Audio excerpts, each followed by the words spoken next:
Hi, my name is Caroline Wong. I'm the Vice President of Security Strategy at Cobalt, and here with me today is Keith Rayle. Keith comes with such interesting experience, including 21 years in the military as an Army officer, helicopter test pilot, to name a few roles, as well as 20 years of operational and consulting experience in the security industry. Keith has been a CISO, he's been a director of security, he's run a software company and consulting practice, he's been a consultant himself, and he also has experience at Fortune 100 companies in a variety of industries and sectors, including places like the World Bank, NASA JPL, Delta Airlines, Honda North America, and Time Warner. Keith is currently a strategist at Fortinet Incorporated, blending technology and security portfolio management for corporations and executives. And Keith, today you're here to tell us about the CCISO. Hi, thank you very much for that introduction. I appreciate it.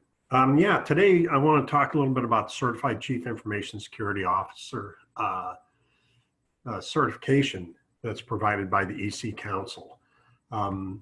And the big question is, are you ready to go ahead and take this step in your career? So with that, I guess I'll go ahead and proceed if it's okay. Sounds great. Okay. So when we think about this program, there's a lot of reasons why it exists. And the current industry is very, very reflective of the state of affairs when it comes down to executives and security. 81% of CISOs are highly concerned that breaches are unaddressed. Many times I speak to this crowd, and the primary concern is that they're not even sure that they're being breached, and often they don't have the ability to even detect, according to 78% of them. 70% say it's difficult to prioritize the threats based on the highest business relevance. And this gets into how to actually try to manage a risk kind of positioned portfolio. 19% say they're highly effective at preventing security breaches, which leaves 81% not so sure about it. 47% say insufficient data is a barrier to effective security. And oftentimes this comes from the fact that there are so many disparate security technologies in play at any given company that don't talk to each other. It's very, very difficult to get the metrics and the information out of the systems. 28% manual processes are a barrier to effective security. Even though we're in the age of automation, the information age is past, and now we're into fully automated systems and even artificial intelligence being applied to the security industry. There's still a lot of manual processes that get in the way of that professional. So if we kind of look at the current industry, about 40% or more of the security tasks today are automated, according to a third of the CISOs. 2/3 will automate 40% or more security tasks in the next 3 years. Now, that's not to say that it's going to be consistently automated across the board when you walk into a place. Because like I said, a lot of times there's these disparate technologies and sometimes there's even organizational barriers to being able to automate. Sometimes because security is viewed as a non-profit, non-player in a company even. And so if you look off to the right, which one of these will you be automating today? Right now, when you look at what's being done compared to what people want done, you can see the gap there as well. One of the major problems that I hear about, though, is that trend reporting and identifying the business criticality of threats, being able to put that into context for the business. A couple other larger ones, threat intelligent research at the bottom there is primarily a factor because it's tough to get those resources. Another challenge of CISOs today is being able to get the technical personnel that can do this threat intelligence research. And then the one right up from that at 77%, aggregation of alerts or incidents from multiple security tools. I keep saying disparate systems are a huge issue today. The unified threat management platforms, there's a few of them that are emerging, but the vendor noise is really tough on the executive as far as people coming in the door and touting the best of breed that doesn't necessarily integrate. So all of these challenges are sitting there as far as automating what we do. A lot of companies, what are they looking for? Well, when it comes down to a CISO, at the bottom, you see everybody wants to have that, currently the guardian technologist, certainly.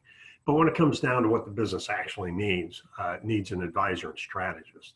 The strategist to be able to have the innovative, forward-looking vision on the 1, 3, 5 year plane of time that the company moves through, something that is aligned to the business values and the business direction in that type of a time frame.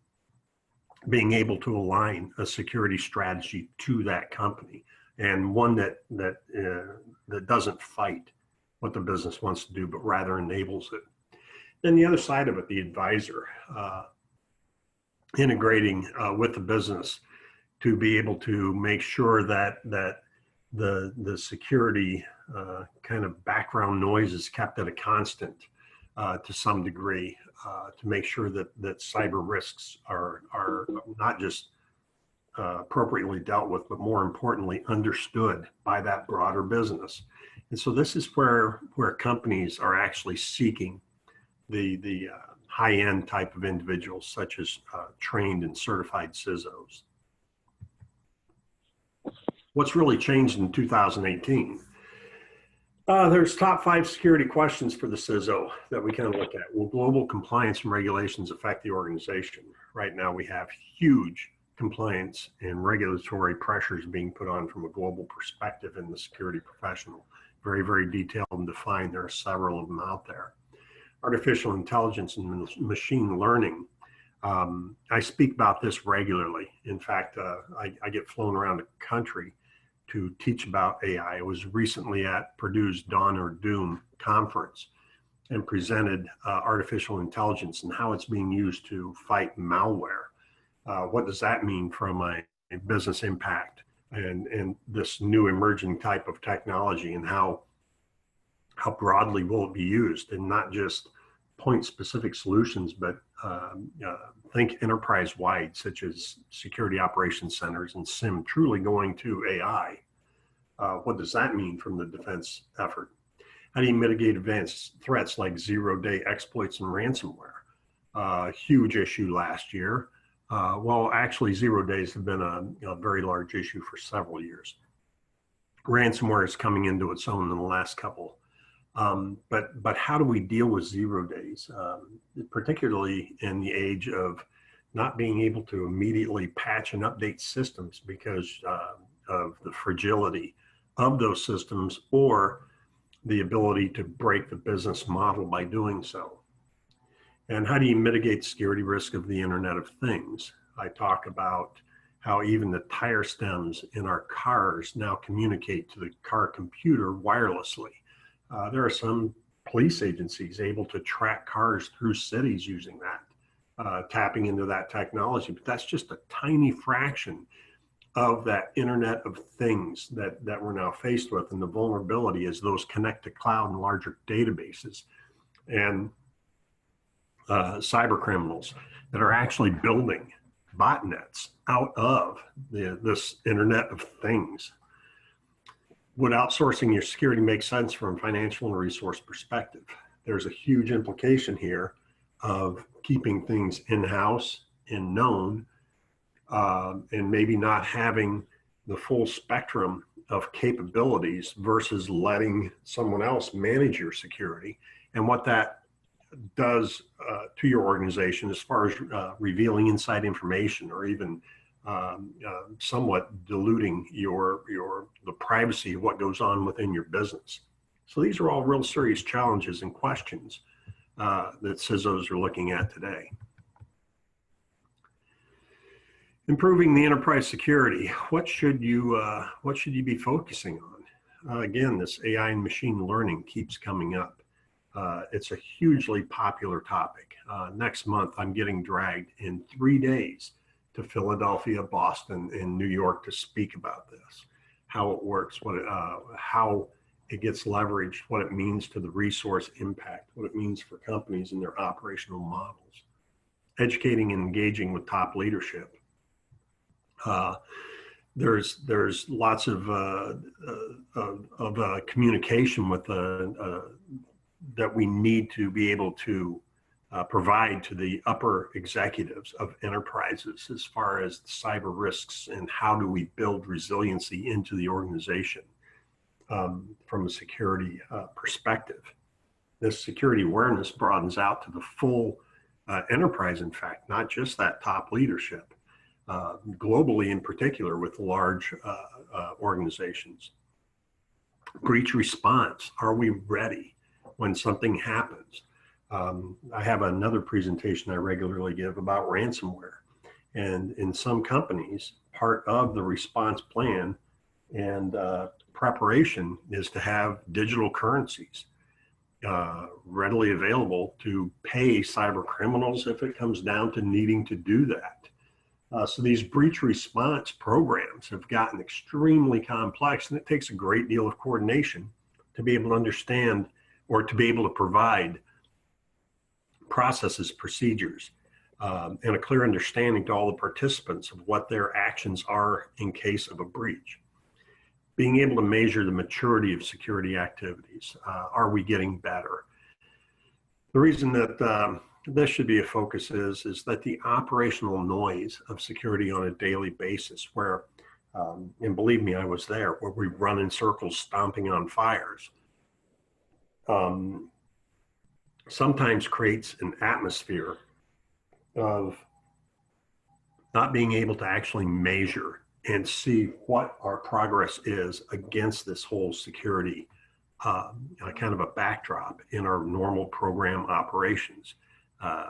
We're into a very, some CISOs are into a very, very responsive type of a posture that makes it tough to actually see, are we making progress overall? Is that boundary of protection expanding in a homogeneous and even fashion against the rated risks, the prioritized risks that we're trying to deal with on a daily basis? And all this has to happen while those fires are popping up. It's very, very tough to be a CISO in today's world. Keith, I've got a question for you on that slide, actually. I think it's a very interesting list. Lots of focus, it seems, on threat intel, monitoring and logging and alerting and strategic risk assessment. I'm curious to know what you think about where does security testing and review fit in? Things like design reviews, architecture risk analysis, code reviews, penetration testing. Do you think that's an important priority for CISOs as they look, to plan out 2018? Absolutely. And think of Amazon, the world's great shopping place today, and the giant that it's become. It couldn't have been that giant without having incredibly well-built security mechanisms within it. And in order to have those mechanisms, you're talking about complete integration to the security function and the risk management function into systems development life cycle efforts. When they developed all of these massive kind of like service-oriented bolt-on systems, Amazon knew what it would take operationally to sell to the globe, but from a security perspective, to be able to do that, there was some fairly clear foresight and understanding that if it wasn't done in a secure manner, the business would immediately fail out the door. And so it's absolutely critical for any CISO coming into if they're coming into the organization or currently existing, to integrate that risk management, that security function within the development of systems, particularly as those systems are being phased out and new technologies are being integrated into the business. Having security kind of a view is extremely critical to business's success.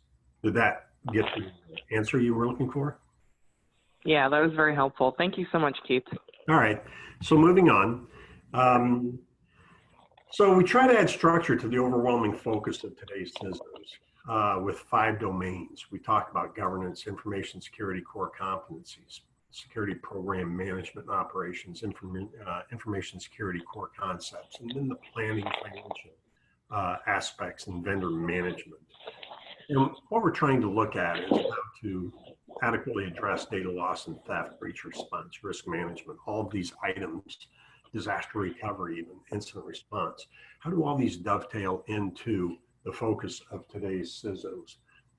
It's very, very critical that we have a way to step into that maelstrom of the event, if you will, the turgid attack surface that we're trying to manage, and be able to bring some sense and sensibility into our daily operations so that we can respond and react, certainly, but we can also build that program in the direction, in the manner we want to, in a controlled fashion, while dealing with that constant cyber threat that's trying to steal data, steal customer information, employee information, trying to break into our sensitive systems. So, the EC Council's CISO program, what's it about really? What we're looking to do is to provide some consistency in the mindset, focus, and capabilities of information security professionals around the world. And to do that, we use a couple of tools in the background to help to create this program. We have the CISO Advisory Board, which I'm on. It provides, we as individuals provide the foundation of the exam, the body of knowledge, and the training. So I write the exam. I actually help to write and edit and publish the body of knowledge. And I also provide training. I was in Atlanta and had 34 students in a class recently. And it was a 1-week class. So every day for 68 hours we're in there, and they have to listen to me, the poor folks, but I try to make it as entertaining as possible. And we generally come away with high fives, hugs, and everybody having a very, very clear understanding, not only of this certification, what it really kind of means, but more importantly, the major pieces of security program and how that works. And this is all done through this advisory board. And so we have authors, exam writers, quality assurance checks, and trainers in the background. And we transfer the knowledge by seasoned professionals to the next generation of security professionals. I've been doing this for 20 years now, out in the commercial world after a 21-year military stint. And so I've been around the world. I've been in many environments. I've seen a lot of things, but it's time for other folks to take the mantle here in another few years and keep carrying this flag forward. And so the knowledge that I've gained, this seasoning that I've gotten by being in the hot seat, I get to pass on to the next folks that are going to do this. This CISO program, Certified CISO, is a first of kind. It provides training and certification to actually produce top-level information security executives. That's what our goal is. So that when you get with other executives, you have the common background, you have the common experiences, and you also have a common language that you can speak from a perspective of how you're managing your risk program. And we don't focus not on technical knowledge, but rather information security management principles. We talk about things like portfolio, program, projects, resources, finances, how to create strategies, how to implement the various types of programs within a portfolio, such as threat management or the risk management program, how to run it. And there are some requirements, but it's primarily around experience. And the experience is typically 5 years total experience in those 5 domains that we talked about earlier. And if you don't meet those, but you want to pursue security management certifications, there's also the EC Council Information Security Management certification. So there's a couple of different paths you can go down in order to be able to get certified. Why should you consider it? It incorporates industry-leading program with real-world experience. When I come in and we start talking about ethics or resource management, you're not going to get some rote book answer on if you plug this Lego onto that Lego, then plug this one on. It should start looking like, I don't know, a submarine or airplane. You don't get this systematic type of just formulaic verbiage in these classes. I'll tell you what's happened to me when I was managing resources, the challenges I had, the successes I had, how I dealt with certain situations, et cetera. So you get that kind of a background and input. It brings together all the components required for C-level positions. Like I said, we talk about resource management with people, resource management with funding, how to do what kind of what a portfolio consists of. What are some of the security processes? How do we manage this? Well, how do we create and not just create, but also communicate the strategy?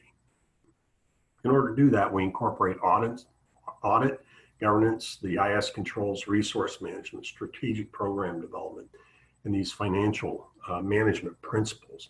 So it's not just like I say, a very formulaic, simplistic. We talk about the complexity of actually managing and leading a security program from a top level. It focuses on applying technical knowledge to an information executive's day-to-day work, and it bridges that gap between executive management and the technical knowledge of many CISOs. There are a lot of CISOs that I know that have come from a very technical security background, and that's good to have that foundational knowledge. But the reality is once you step away from technology, it marches on, and you've taken kind of a hiatus, if you will, from it. And so what we look at is being able to tap into and kind of rejuvenate the technical to a small degree while we get into that executive management kind of a platform or plane of view. We go from a practitioner or mid-management type of a layer to an upper executive management role. And we start thinking in terms of not just developing executives or fortifying the skills that they have, rather, but actually giving you the tools to be able to effectively operate within that executive layer of the company or the corporation or the enterprise or the organization that you belong to, speaking the same language, understanding the dynamics of it. What does that org chart really mean as far as who's in charge versus who influences, and all of the subtleties of what happens within these large organizations. This certified CISO can be the key for a transition to higher ranks of information security management. There are organizations now, in fact, it's kind of difficult to find a job in the security field that doesn't require certifications. And that's primarily showing not that you are necessarily the ace of aces, but that you've invested the time and effort into your profession. And the other thing is that you keep current in that profession. Most certifications require you maintain annual credits towards keeping that certification. And so organizations value that type of a drive and initiative for their organizations. And it's displayed when you get these certifications, such as the certified CISO. Keith, I understand that in order to enter the program, there is an experience requirement, 5 years total experience across the 5 domains that we see here. And you also mentioned in one of your recent courses that you had 34 students. Can you tell me a little bit about these students? What kinds of roles are they currently in? What kinds of sectors are they currently in? Can you tell me a little bit more about the student population from one of your recent courses? Sure. So the 34 students, when I think back, there were a handful that came from the government, probably 5 to 7 of them. The government, different government agencies require certifications and things, and this is one of it's a certified certification now. This the CISO program is, and so we'll see that. But I also saw people coming in from finance, from manufacturing, from healthcare, from telecommunications, manufacturing, travel. There was even a couple of folks from the hotel and travel industry. And so it's really a mixed bag when it comes down to the backgrounds of where they're coming from in the industries. As far as experience goes, there are some, well, most have a technical security background. And a lot of them have been managers or directors of security. And so they've had the kind of like interaction on these 5 domains in some fashion. They've either seen it or had to actively perform the activities. And so, got it. Yeah. And so within these 5 domains, some of them were auditors. Others had to work with auditors when their programs were being reviewed by them. In other words, going through findings and things like that. Or cool. The establishment of controls. Over in strategic planning and finance, even though they may not have had the $50-60 million security budget of the larger organizations, they were certainly integral to helping to shape what that annual budget was, or be able to provide input and monitoring and management of their budgets within whatever sphere of operation they had. And so basically what we're looking for is 5 years of experience, some experience in all of these domains to be able to get that certification. So within the class, I saw varying levels of experience within each one of these. Some had relatively small when it came down to regulatory and legal compliance, let's say, but they had worked with people within the program that did, and they understood the concepts of it. Others were very, very heavy in things like network security is a common one that I'll see. Folks coming in that had to manage large network security implementations and things like that, and actually create a project, plan them, deliver them. So it's kind of all over the floor, but it's usually a very lively group due to that as well, because some of the discussions we get into and shared knowledge within the classroom is very dynamic and fun to participate in as well. Yeah, that's great. I can imagine that for a student of this type of course, you know, they are not only benefiting from the robust curriculum that you and your colleagues have put together and benefiting from your decades of industry experience, but also benefiting from talking to each other about their various experiences. So that's really cool.